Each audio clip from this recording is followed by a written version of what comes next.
संभोग से समाधि तक। पहला प्रवचन, संभोग परमात्मा की सृजन ऊर्जा। प्रेम क्या है?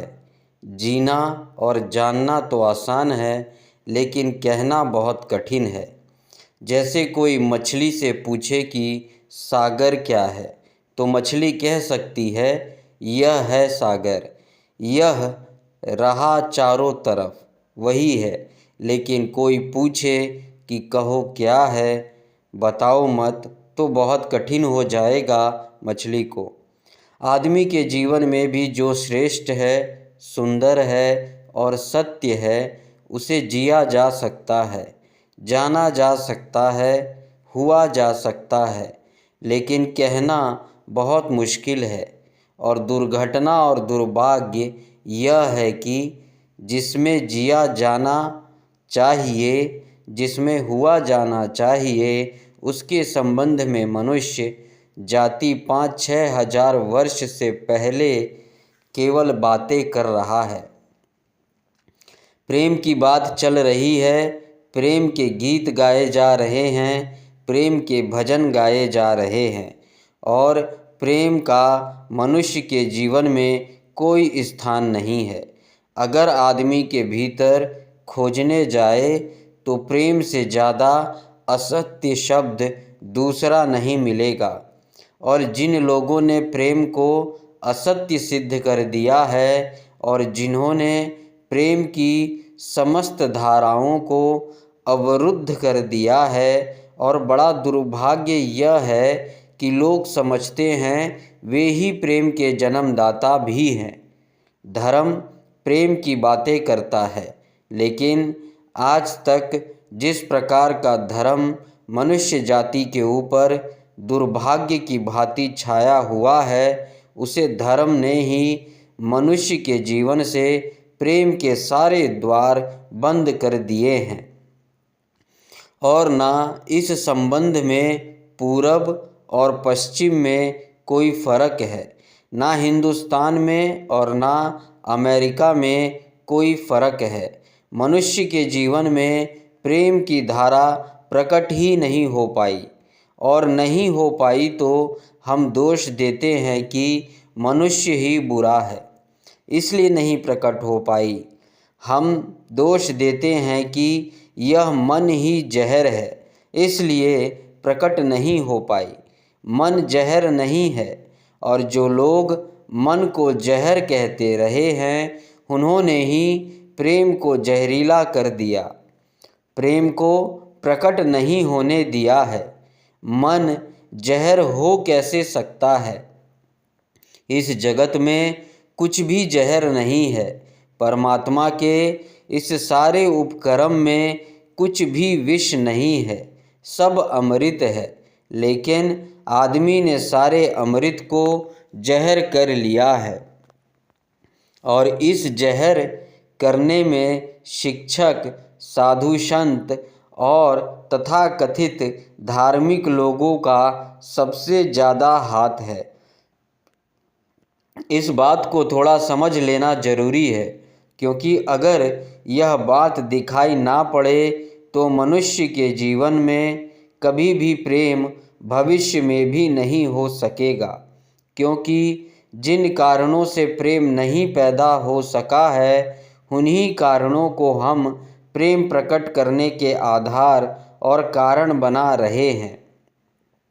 हालातें ऐसी हैं कि गलत सिद्धांतों को अगर हजारों वर्ष तक दोहराया जाए तो फिर हम यह भूल ही जाते हैं कि सिद्धांत गलत है, और दिखाई पड़ने लगता है कि आदमी गलत है, क्योंकि उन सिद्धांतों को पूरा नहीं कर पा रहा है।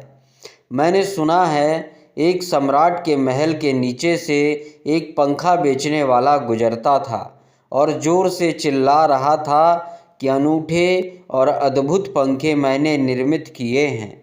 ऐसे पंखे कभी भी नहीं बनाए गए हैं, ये पंखे कभी देखे भी नहीं गए हैं। सम्राट ने खिड़की से झांक कर देखा कि कौन है जो अनूठे पंखे ले आया है।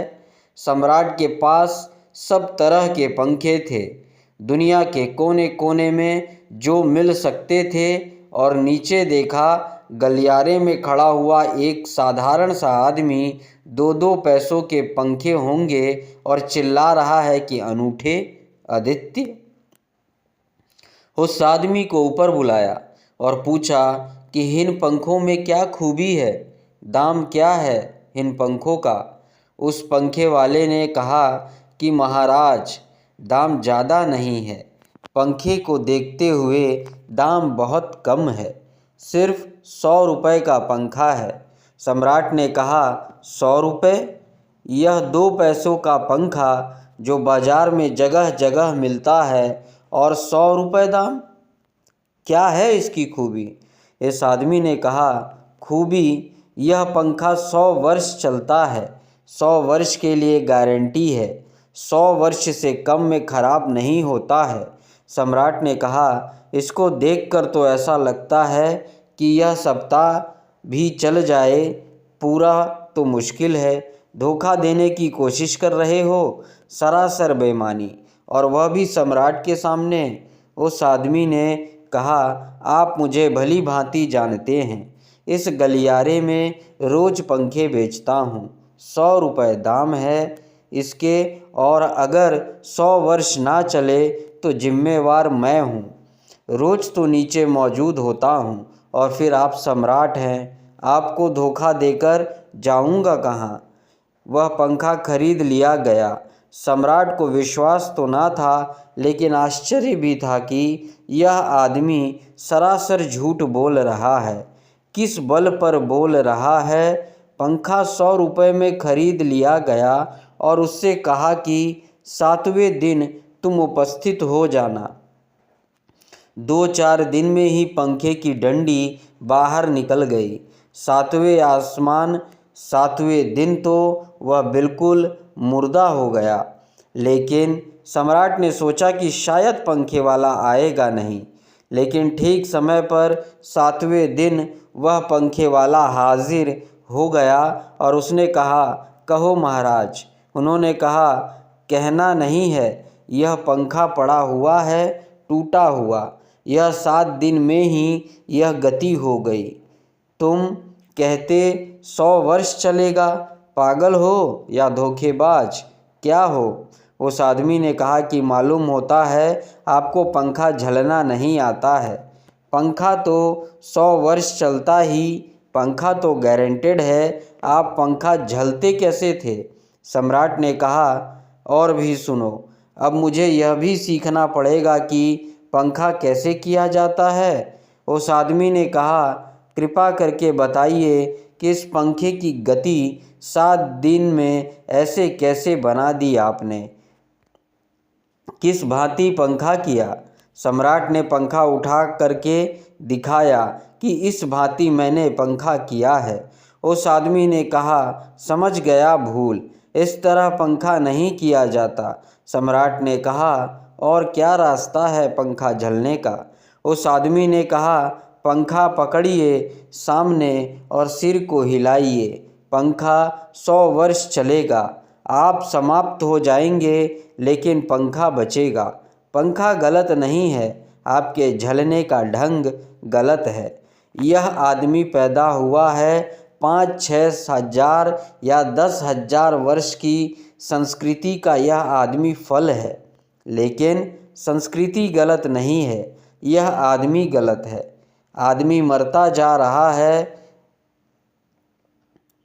रोज, और संस्कृति की दुहाई चलती चली जाती है कि महान संस्कृति, महान धर्म, महान सब कुछ, और उसका यह फल है आदमी, उसी संस्कृति से गुजरा है और यह परिणाम है उसका। लेकिन नहीं, आदमी गलत है और आदमी को बदलना चाहिए। अपने को और कोई कहने की हिम्मत नहीं उठाता कि कहीं ऐसा तो नहीं कि 10,000 वर्षों में जो संस्कृति और धर्म आदमी को प्रेम से नहीं भर पाए, वह संस्कृति और धर्म गलत हो। और अगर 10,000 वर्षों से आदमी प्रेम से नहीं भर पाया, तो आगे कोई संभावना है इसी धर्म और इसी संस्कृति के आधार पर कि आदमी कभी प्रेम से भर जाए। 10,000 वर्षों में जो नहीं हो पाया वह आगे भी 10,000 वर्षों में होने वाला नहीं है, क्योंकि आदमी यही है, कल भी यही होगा। आदमी हमेशा से यही है और हमेशा यही होगा। और संस्कृति और धर्म जिनके हम नारे दिए चले जाते हैं, संतों और महात्माओं की जिनकी दुहाई दिए चले जाते हैं, सोचने के लिए हम तैयार नहीं कि कहीं हमारी बुनियादी चिंतन की दिशा ही तो गलत नहीं है। मैं कहना चाहता हूँ कि वह गलत है और गलत का सबूत है यह आदमी। और क्या सबूत होता है? एक बीज को हम बोए और फल जहरीले और कड़वे हो तो क्या सिद्ध होता है? सिद्ध होता है कि वह बीज जहरीला और कड़वा रहा होगा। हालांकि बीज में पता लगाना मुश्किल है कि उससे जो फल पैदा होंगे वे कड़वे पैदा होंगे। बीज में कुछ खोजबीन नहीं की जा सकती। बीज तो तोड़ो फोड़ो, कोई पता नहीं चल सकता कि इससे जो फल पैदा होंगे वे कड़वे होंगे। बीज को बो 100 वर्ष लग जाएंगे, वृक्ष होगा, बड़ा होगा, आकाश में फैलेगा, तब फल आएंगे और तब पता चलेगा कि वे कड़वे हैं। 10,000 वर्ष में संस्कृति और धर्म के जो बीज बोए गए हैं, यह आदमी उसका फल है और यह कड़वा है और घृणा से भरा हुआ है। लेकिन उसी की दुहाई दिए चले जाते हैं हम और सोचते हैं कि उससे प्रेम हो जाएगा। मैं आपसे कहना चाहता हूँ, उससे प्रेम नहीं हो सकता है, क्योंकि प्रेम के पैदा होने की जो बुनियादी संभावना है, धर्मों ने उसकी ही हत्या कर दी है और उसमें ही जहर घोल दिया है। मनुष्य से भी ज़्यादा प्रेम पशु और पक्षियों में और पौधों में दिखाई पड़ता है, जिनके पास ना कोई संस्कृति है, ना कोई धर्म है। संस्कृत और सुसंस्कृत और सभ्य मनुष्य की बजाय असभ्य और जंगल के आदमी में ज़्यादा प्रेम दिखाई पड़ता है, जिसके पास ना कोई विकसित धर्म है, ना कोई सभ्यता है, ना कोई संस्कृति है। जितना आदमी सभ्य, सुसंस्कृत और तथा कथित धर्मों के प्रभाव में मंदिर और चर्चों में प्रार्थना करने लगता है, उतना ही प्रेम से शून्य क्यों होता चला जाता है? जरूर कुछ कारण है और 2 कारणों पर मैं विचार करना चाहता हूँ। अगर वे ख्याल में आ जाएं तो प्रेम के अवरुद्ध स्रोत टूट सकते हैं और प्रेम की गंगा बह सकती है। वह हर आदमी के भीतर है, उसे कहीं से लाना नहीं है। प्रेम कोई ऐसी बात नहीं है कि कहीं खोजने जाना है उसे, वह है। वह प्राणों की प्यास है हर एक के भीतर, वह प्राणों की सुगंध है प्रत्येक के भीतर, लेकिन चारों तरफ से परकोटा है उसके और वह प्रकट नहीं हो पाती। सब तरफ पत्थर की दीवारें हैं और वे झरने नहीं फूट पाते।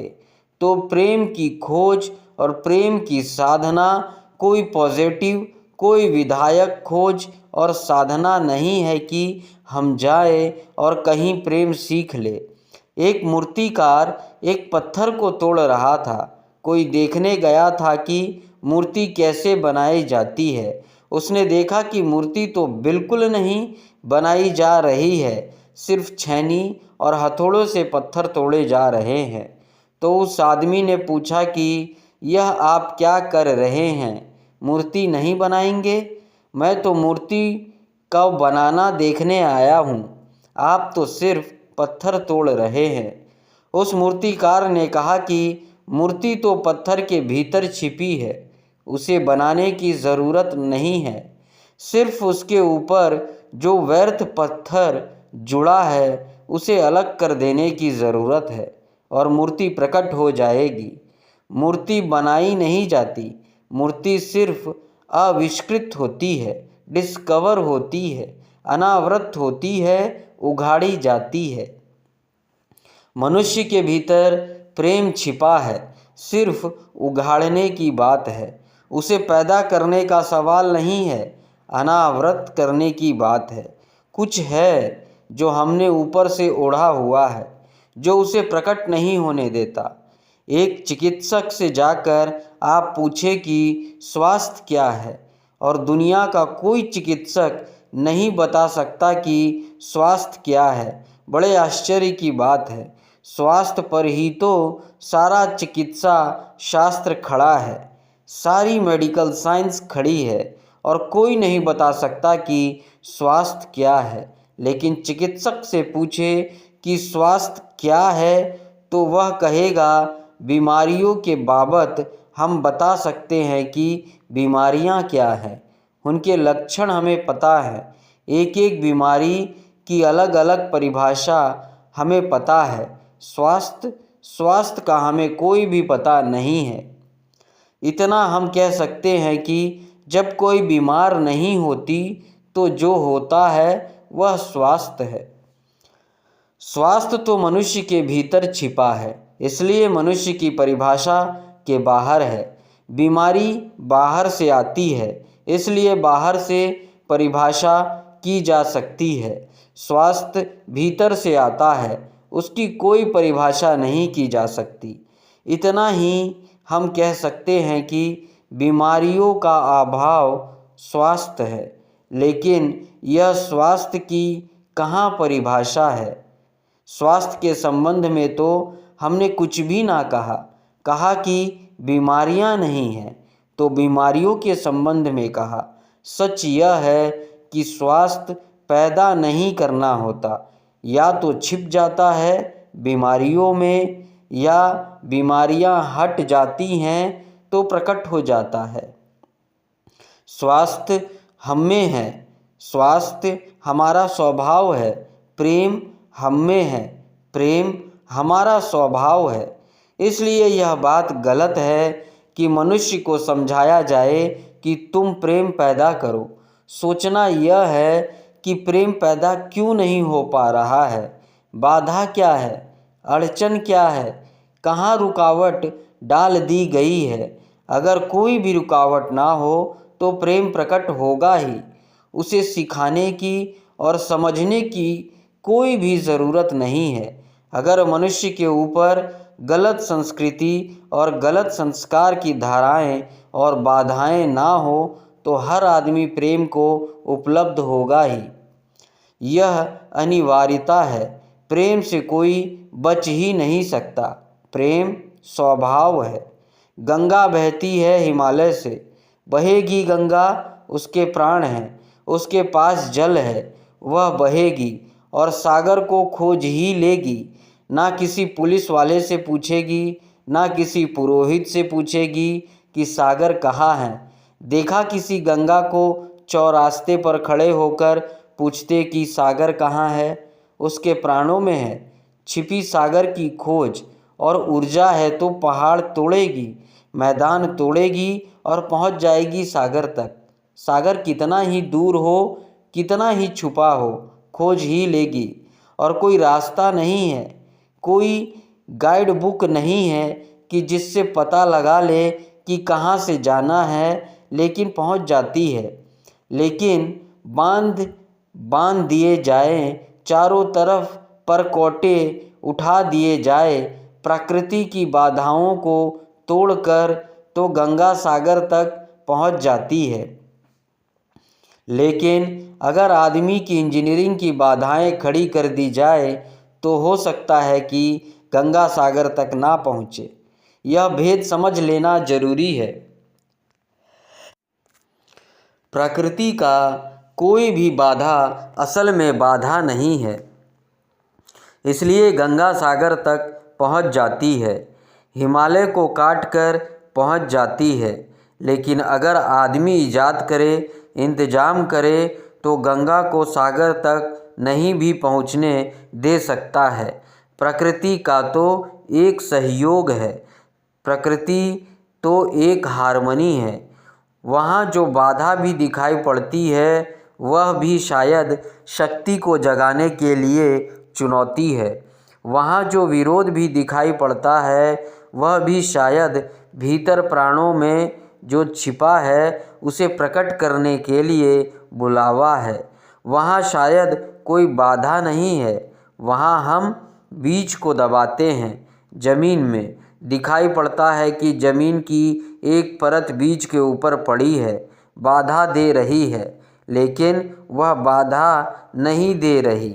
अगर वह परत ना होगी तो बीज अंकुरित भी नहीं हो पाएगा। ऐसे दिखाई पड़ता है कि एक परत ज़मीन के बीज को नीचे दबा रही है, लेकिन वह परत दबा इसलिए रही है ताकि बीज दबे, गले और टूट जाए और उसे अंकुर बन जाए। ऊपर से दिखाई पड़ता है कि वह ज़मीन बाधा दे रही है, लेकिन वह ज़मीन मित्र है और सहयोग कर रही है बीज को प्रकट करने में। प्रकृति तो एक हार्मनी है, एक संगीतपूर्ण लयबद्धता है, लेकिन आदमी ने जो निसर्ग के ऊपर इंजीनियरिंग की है, जो उसने अपनी यांत्रिक धारणाओं को ठोकने की और बिठाने की कोशिश की है, उससे गंगाएं रुक गई हैं, जगह जगह अवरुद्ध हो गई हैं। और फिर आदमी को दोष दिया जाता है। किस बीज को दोष देने की ज़रूरत नहीं है, किसी भी बीज को दोष देने की ज़रूरत नहीं है। अगर वह पौधा ना बन पाए तो हम कहेंगे कि ज़मीन नहीं मिली होगा, ठीक, पानी नहीं मिला होगा, ठीक, सूरज की रोशनी नहीं मिली होगी, ठीक, लेकिन आदमी के जीवन में खिल ना पाए फूल प्रेम का तो हम कहते हैं तुम हो जिम्मेवार। और कोई नहीं कहता कि भूमि ना मिली होगी, ठीक, पानी ना मिला होगा, ठीक, सूरज की रोशनी ना मिली होगी, ठीक, इसलिए यह आदमी का पौधा अवरुद्ध रह गया, विकसित नहीं हो पाया, फूल तक नहीं पहुंच पाया। मैं आपसे कहना चाहता हूँ कि बुनियादी बाधाएं आदमी ने खड़ी की है। प्रेम की गंगा तो बह सकती है और परमात्मा के सागर तक पहुँच सकती है।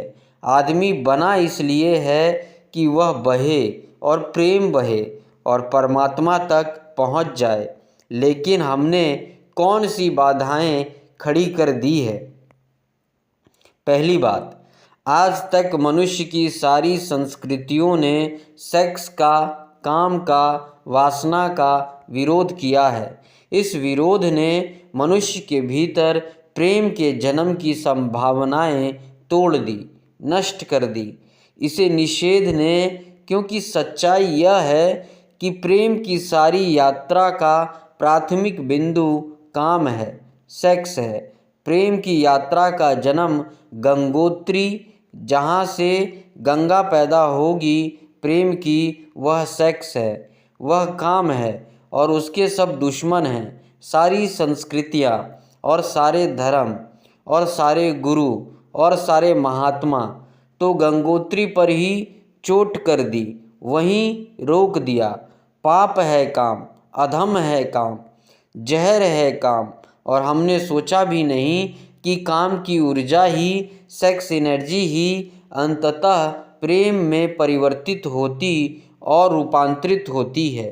प्रेम का जो विकास है वह काम की शक्ति का ही ट्रांसफॉर्मेशन है, वह उसी का रूपांतरण है।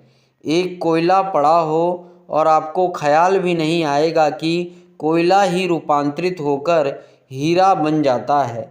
हीरे और कोयले की बुनियादी रूप में कोई फर्क नहीं है। हीरे में भी वो ही तत्व हैं जो कोयले में हैं, और कोयला हजारों वर्ष की प्रक्रिया से गुजरकर हीरा बन जाता है, लेकिन कोयले की कोई कीमत नहीं। उसे कोई घर में रखता भी है तो ऐसी जगह जहाँ दिखाई ना पड़े, और हीरो को लोग छातियों पर लटकाकर घूमते हुए दिखाई पड़ते हैं। हीरा और कोयला एक ही है, लेकिन कोई दिखाई नहीं पड़ता कि इन दोनों के बीच अंतर संबंध है, एक यात्रा है। कोयले की शक्ति ही हीरा बनती है, और अगर आप कोयले के दुश्मन हो गए, जो कि हो जाना बिल्कुल आसान है क्योंकि कोयले में कुछ भी नहीं दिखाई पड़ता, तो हीरे के पैदा होने की संभावना भी समाप्त हो गई, क्योंकि कोयला ही हीरा बन सकता था। सेक्स की शक्ति ही, काम की शक्ति ही प्रेम बनती है, लेकिन उसके विरोध में हैं सारे दुश्मन हैं उसके। अच्छे आदमी उसके दुश्मन हैं, और उसके विरोध ने प्रेम के अंकुर भी नहीं फूटने दिए, और ज़मीन में प्रथम से पहली सीढ़ी से नष्ट कर दिया भवन को। फिर वह हीरा नहीं बन पाता कोयला, क्योंकि उसके बनने के लिए जो स्वीकृति चाहिए, जो उसका विकास चाहिए, जो उसको रूपांतरित करने की प्रक्रिया चाहिए, उसका सवाल ही नहीं उठता। जिसके हम दुश्मन हो गए, जिसके हम शत्रु हो गए, जिससे हमारी द्वंद्व की स्थिति बन गई है, और जिससे हम निरंतर लड़ने लगे। अपनी ही शक्ति से आदमी को लड़ा दिया गया है, सेक्स की शक्ति से आदमी को लड़ा दिया गया है, और शिक्षाएं दी जाती हैं कि द्वंद्व छोड़ना चाहिए, कॉन्फ्लिक्ट छोड़ना चाहिए, लड़ना नहीं चाहिए।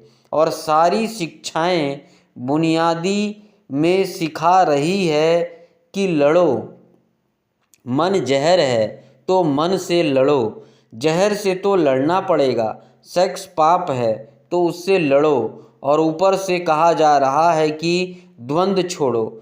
जिन शिक्षाओं के आधार पर मनुष्य द्वंद्व से भर रहा है, वे ही शिक्षाएं दूसरी तरफ कह रही है कि द्वंद्व छोड़ो। एक तरफ आदमी को पागल बनाओ, और दूसरी तरफ पागल खाने खोलो कि उनका इलाज करना है। एक तरफ कीटाणु फैलाओ बीमारियों के, और फिर अस्पताल खोलो कि बीमारियों का इलाज यहाँ किया जाता है। एक बात समझ लेना ज़रूरी है इस संबंध में, मनुष्य कभी भी काम से मुक्त नहीं हो सकेगा। काम उसके जीवन का प्राथमिक बिंदु है, उसी से जन्म होता है। परमात्मा ने काम की शक्ति को ही, सेक्स को ही सृष्टि का मूल बिंदु स्वीकार किया है, और परमात्मा जिसे पाप नहीं समझ रहा है, महात्मा उसे पाप बता रहे हैं। अगर परमात्मा उसे पाप समझता है, तो परमात्मा से बड़ा पापी इस पृथ्वी पर, इस जगत में, इस विश्व में कोई भी नहीं है। फूल खिला हुआ दिखाई पड़ रहा है, कभी सोचा है कि फूल का खिल जाना भी सेक्सुअल एक्ट है? फूल का खिल जाना भी काम की एक घटना है, वासना की एक घटना है। फूल में है क्या?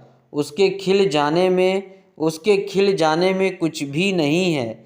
वे बिंदु हैं पराग के, वीर्य के कण हैं, जिन्हें तितलियां उड़ाकर दूसरे फूलों पर ले जाएंगी और नया जन्म देंगी। एक मोर नाच रहा है और कवि गीत गा रहे हैं, और संत भी देखकर प्रसन्न होंगे, लेकिन उन्हें ख्याल नहीं कि नृत्य एक सेक्सुअल एक्ट है। मोर पुकार रहा है अपनी प्रेयसी को या अपने प्रेमी को, वह नृत्य किसी को रिझाने के लिए है। पपीहा गीत गा रहा है, कोयल बोल रही है। एक आदमी जवान हो गया है, एक युवती सुंदर होकर विकसित हो गई है। वे सब के सब सेक्सुअल एनर्जी की अभिव्यक्तियां हैं। वह सब का सब काम का ही रूपांतरण है। यह सब का सब काम की ही अभिव्यक्ति, काम की ही अभिव्यंजना है। सारे जीवन, सारी अभिव्यक्ति, सारी फ्लावरिंग काम की है, और उस काम के खिलाफ संस्कृति और धर्म आदमी के मन में जहर डाल रहे हैं, उससे लड़ाने की कोशिश कर रहे हैं। मौलिक शक्ति से मनुष्य को उलझा दिया है लड़ने के लिए। इसलिए मनुष्य दीनहीन, प्रेम से रिक्त और थोथा और ना कुछ हो गया है। काम से लड़ना नहीं है, काम के साथ मैत्री स्थापित करनी है और काम की धारा को और ऊंचाइयों तक ले जाना है। किसी ऋषि ने किसी वधू को नववर और वधू को आशीर्वाद देते हुए कहा था कि तेरे 10 पुत्र पैदा हो और अंततः तेरा पति तेरा 11वां पुत्र हो जाए। वासना रूपांतरित हो तो पत्नी माँ बन सकती है, वासना रूपांतरित हो तो काम प्रेम बन सकता है, लेकिन काम ही प्रेम बनता है। काम की ऊर्जा ही प्रेम की ऊर्जा में विकसित होती है, फलित होती है। लेकिन हमने मनुष्य को भर दिया है काम के विरोध में। इसका परिणाम यह हुआ कि प्रेम तो पैदा नहीं हो सका, क्योंकि वह तो आगे का विकास था। काम की स्वीकृति से आता प्रेम तो विकसित नहीं हुआ और काम के विरोध में खड़े होने के कारण मनुष्य का चित्त ज़्यादा से ज़्यादा कामुक और सेक्सुअल होता चला गया। हमारे सारे गीत, हमारी सारी कविताएं, हमारे चित्र, हमारी पेंटिंग्स, हमारे मंदिर, हमारी मूर्तियां सब घूम फिर कर सेक्स के आसपास केंद्रित हो गई। हमारा मन ही सेक्स के आसपास केंद्रित हो गया। इस जगत में कोई भी पशु मनुष्य की भांति सेक्सुअल नहीं है। मनुष्य 24 घंटे सेक्सुअल हो गया। उठते बैठते, सोते जागते सेक्स ही सब कुछ हो गया। उसके प्राण में एक घाव हो गया, विरोध के कारण, दुश्मनी के कारण, शत्रुता के कारण। जो जीवन का मूल था उससे मुक्त तो हुआ नहीं जा सकता था, लेकिन उससे लड़ने के चेष्टा में सारा जीवन रुग्ण जरूर हो सकता था। वह रुग्ण हो गया है। और यह जो मनुष्य जाति इतनी ज़्यादा कामुक दिखाई पड़ रही है, इसके पीछे तथाकथित धर्मों और संस्कृति का बुनियादी हाथ है। इसके पीछे बुरे लोगों का नहीं, सज्जन और संतों का हाथ है। और जब तक मनुष्य जाति सज्जन और संतों के इस अनाचार से मुक्त नहीं होती, तब तक प्रेम के विकास की कोई संभावना नहीं है। मुझे एक घटना याद आती है। एक फ़कीर अपने घर से निकला था, किसी मित्र के पास मिलने जा रहा था। निकला है कि घोड़े पर उसका चढ़ा हुआ एक बचपन का दोस्त घर आकर सामने खड़ा हो गया।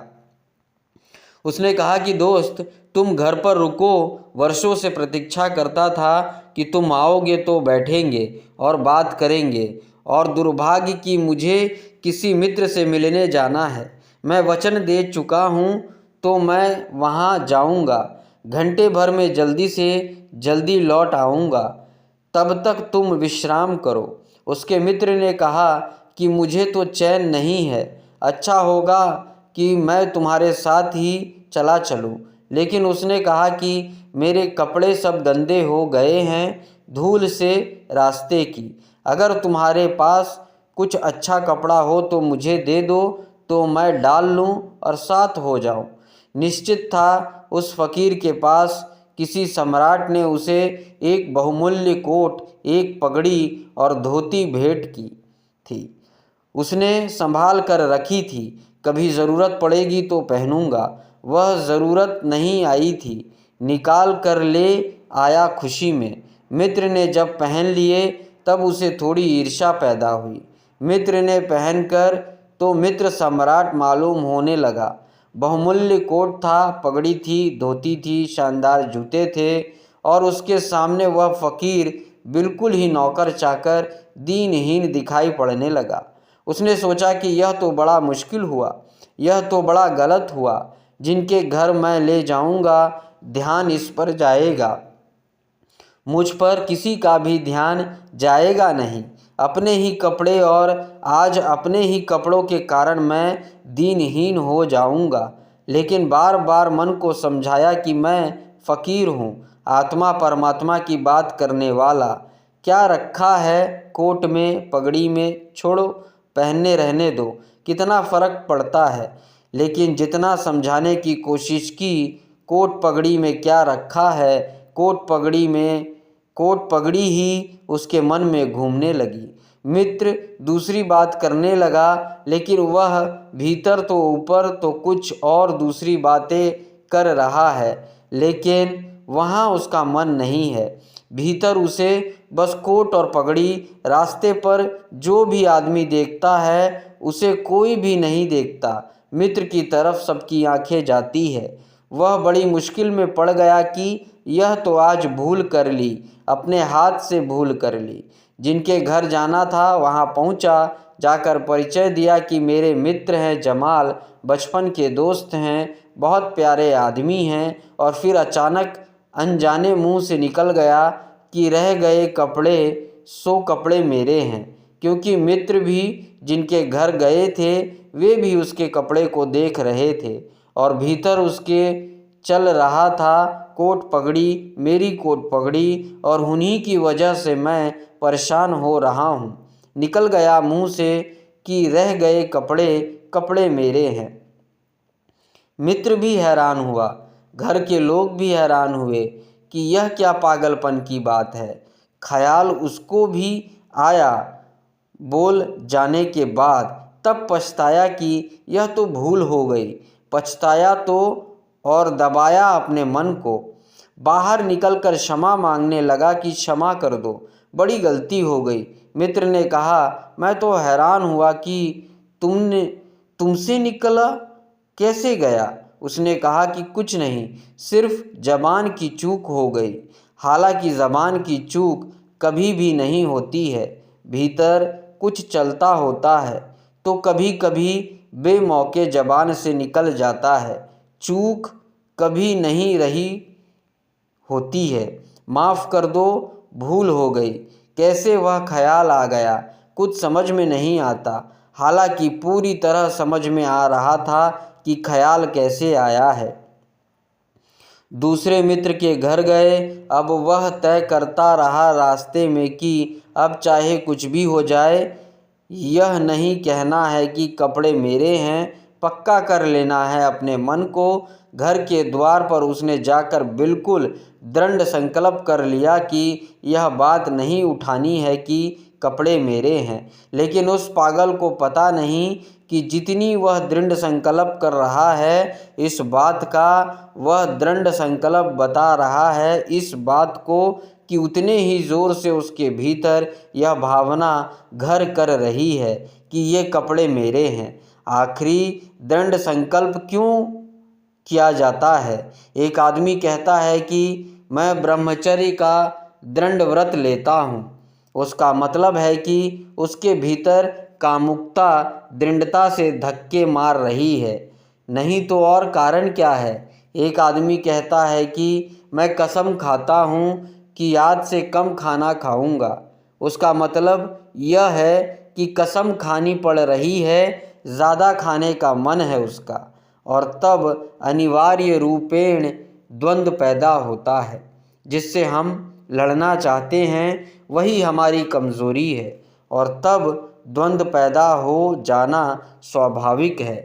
वह लड़ता हुआ दरवाजे के भीतर गया, संभल कर बोला कि मेरे मित्र हैं। लेकिन जब वह बोल रहा है तब उसके कोई नहीं देख रहा है, उसके मित्र को ही उस घर के लोग देख रहे हैं। तब फिर उसे ख्याल आया कि मेरा कोट, मेरी पगड़ी। उसने कहा कि दृढ़ता से कसम खाई है, इसकी बात नहीं उठानी है।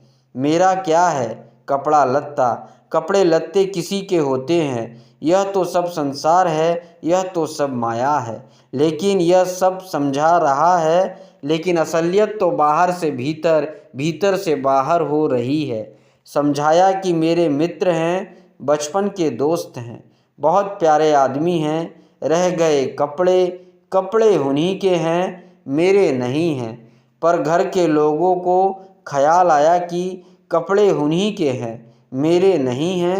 आज तक ऐसा परिचय कभी देखा नहीं गया, कभी सुना नहीं गया। बाहर निकलकर क्षमा मांगने लगा कि बड़ी भूल हुई जा रही है, मैं क्या करूं, क्या ना करूं, यह क्या हो गया मुझे। आज तक मेरी ज़िंदगी में कपड़े ने इस तरह से मुझे नहीं पकड़ा था, किसी को नहीं पकड़ा है, लेकिन अगर तरकीब उपयोग में करे तो कपड़े पकड़ ले सकते हैं। मित्र ने कहा, मैं जाता नहीं तुम्हारे साथ, पर वह हाथ जोड़ने लगा कि नहीं, ऐसा मत करो, जीवन भर के लिए दुख रह जाएगा कि मैंने क्या दुर्व्यवहार किया, मैंने क्या दुर्व्यवहार किया। अब मैं कसम खाकर कहता हूँ कि कपड़ों की बात ही नहीं उठानी है। मैं बिल्कुल भगवान की कसम खाता हूँ कि कपड़ों की बात नहीं उठानी है, और कसम खाने वालों से हमेशा सावधान रहना ज़रूरी है, क्योंकि जो भी कसम खाता है उसके भीतर उस कसम से भी मजबूत कोई बैठा है जिसके खिलाफ वह कसम खा रहा है, और वह जो भीतर बैठा है वह ज़्यादा भीतर है। कसम ऊपर है और बाहर है। कसम चेतन मान से खाई गई है, और जो भीतर बैठा है वह अचेतन की परतों तक समाया हुआ है। अगर मन के 10 हिस्से कर दे तो कसम एक हिस्से ने खाई है, 9 हिस्से उल्टा भीतर खड़ा हुआ है। ब्रह्मचर्य की कसमें एक हिस्सा खा रहा है मन का, और 9 हिस्सा परमात्मा की दुहाई दे रहा है। वह जो परमात्मा ने बनाया है वह उसके लिए ही कहे चला जा रहा है। गए तीसरे मित्र के घर। अब उसने बिल्कुल ही अपनी सांसों तक संयम कर रखा है। संयमी आदमी बड़े खतरनाक होते हैं, क्योंकि उनके भीतर ज्वालामुखी उबल रहा है और ऊपर से वे संयम साधे हुए हैं। और इस बात का स्मरण रखना कि जिस चीज़ को साधना पड़ता है, साधने में इतने श्रम लग जाते हैं कि साधना पूरे वक्त हो नहीं सकती, फिर शिथिल होना पड़ेगा, विश्राम करना पड़ेगा। अगर मैं ज़ोर से मुट्ठी बांध लूँ तो कितनी देर बांधे रख सकता हूँ? 24 घंटे।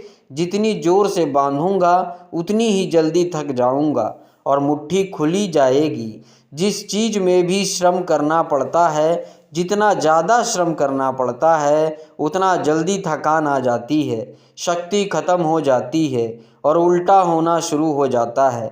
मुट्ठी बांधी जितनी ज़ोर से उतनी ही जल्दी मुट्ठी खुल जाएगी। मुट्ठी खुली रखी जा सकती है 24 घंटे, लेकिन बांध कर नहीं रखी जा सकती। जिस काम में श्रम पड़ता है उस काम को आप जीवन नहीं बना सकते। कभी सहज नहीं हो सकता वह काम। श्रम पड़ेगा, फिर विश्राम का वक्त आएगा ही। इसलिए जितना सधा हुआ संत है उतना ही खतरनाक आदमी होता है, क्योंकि उसका विश्राम का वक्त आएगा। 24 घंटे में घंटे भर को उसे शिथिल होना पड़ेगा। उसी बीच दुनिया भर के पाप उसके भीतर खड़े हो जाएंगे, नरक सामने आ जाएगा। तो उसने बिल्कुल ही अपने को सांस सांस रोक लिया और कहा कि अब कसम खाता हूँ इन कपड़ों की बात ही नहीं उठानी है। लेकिन आप सोच ले उसकी हालत। अगर आप थोड़े बहुत भी धार्मिक आदमी होंगे तो आपको अपने अनुभव से भी पता चल सकता है कि उसकी क्या हालत हुई होगी। अगर आपने कसम खाई हो, व्रत लिए हो, संकल्प साधे हो, तो आपको भली भांति पता होगा कि भीतर क्या हालत हो जाती है। भीतर गया, उसके माथे से पसीना चू रहा था, इतना श्रम पड़ रहा है। मित्र डरा हुआ है उसके पसीने को देखकर कि वह उसकी सब नसें खिंची हुई है। वह बोल रहा है एक एक शब्द कि मेरे मित्र हैं, बड़े पुराने दोस्त हैं, बहुत अच्छे आदमी हैं। और एक क्षण को वह रुका, जैसे भीतर से कोई जोर का धक्का आया हो और सब बह गया, बाढ़ आ गई और सब बह गया हो। और उसने कहा कि रह गई कपड़ों की बात, तो मैंने कसम खा ली है कि कपड़ों की बात ही नहीं करनी है। यह जो इस आदमी के साथ हुआ वह पूरी मनुष्य जाति के साथ सेक्स के संबंध में हो गया है। सेक्स को ऑब्सेशन बना दिया। सेक्स को रोग बना दिया, घाव बना दिया और सब विषाक्त कर दिया, सब विषक्त कर दिया। छोटे छोटे बच्चों को समझाया जा रहा है कि सेक्स पाप है, लड़कियों को समझाया जा रहा है, लड़कों को समझाया जा रहा है सेक्स पाप है। फिर यह लड़की जवान होगी, यह लड़का जवान होगा, इनकी शादियाँ होंगी और सेक्स की दुनिया शुरू होगी और इन दोनों के भीतर यह भाव है कि यह पाप है और फिर कहा जाएगी स्त्री को कि पति को परमात्मा माने। जो पाप में ले जा रहा है उसको परमात्मा कैसे माना जा सकता है? यह कैसे संभव है कि जो पाप में घसीट रहा है वह परमात्मा हो? और उस लड़के को कहा जाएगा, उस युवक को कहा जाएगा कि तेरी पत्नी है, तेरी साथनी है, तेरी संगी है। लेकिन जो नरक में ले जा रही है, शास्त्रों में लिखा है कि स्त्री नरक का द्वार है।